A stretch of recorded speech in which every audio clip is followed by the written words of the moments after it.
Tom Burke is chairman of E3G, Third Generation Environmentalism, and he joins us via Skype from London. Good to have you with us.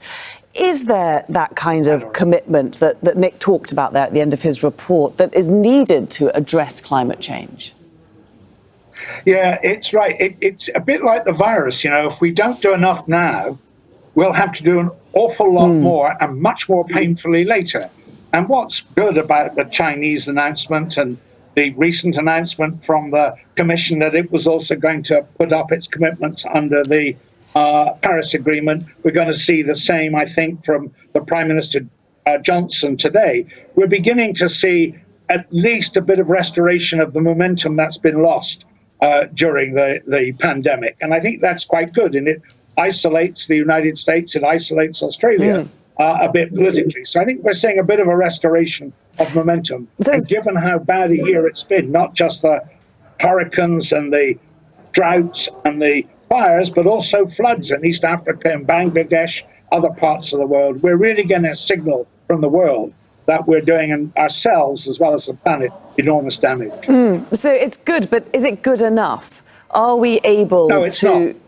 We're not on target to reach that 1.5 limit to global warming by 2050? You're absolutely right, Laura. It's not enough. We are moving in the right direction, but we've got to go in that direction a lot faster. And there are no really big technological obstacles to us doing it. We already have the technology we need to decarbonize our economy, and we know that we can afford to do it. It's not going to cost more to use more efficient technologies. It's going to cost less.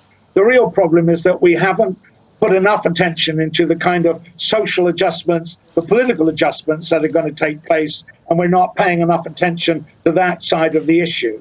What you do for countries, for instance, like Mozambique, who are dependent on fossil fuels for their future revenue sources. So the world has got to think much harder about how to accelerate down that path, the right path. So just to bring China back into the discussion, when we see them moving away from fossil fuels, they're planning to go carbon neutral by 2060, that's got to have a knock-on effect, doesn't it, to these other countries like Mozambique that rely on fossil fuels? There'll be all the technologies available, hopefully at a cheaper rate, for the other countries to get on board.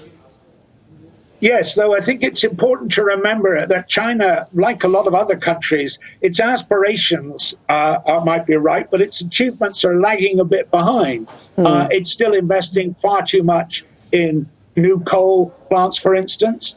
And yes, it will mean not just with China, but making technology available that's cheaper. But we've also got to be thinking about how do we create incomes for those countries that currently depend on fossil fuels for those incomes. We can't simply deal with this as a set of separate issues. We've got to understand that the whole world has to pull together. That means the losers have got to be getting something as well as the winners.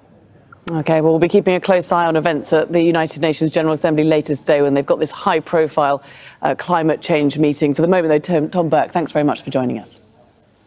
Thank you.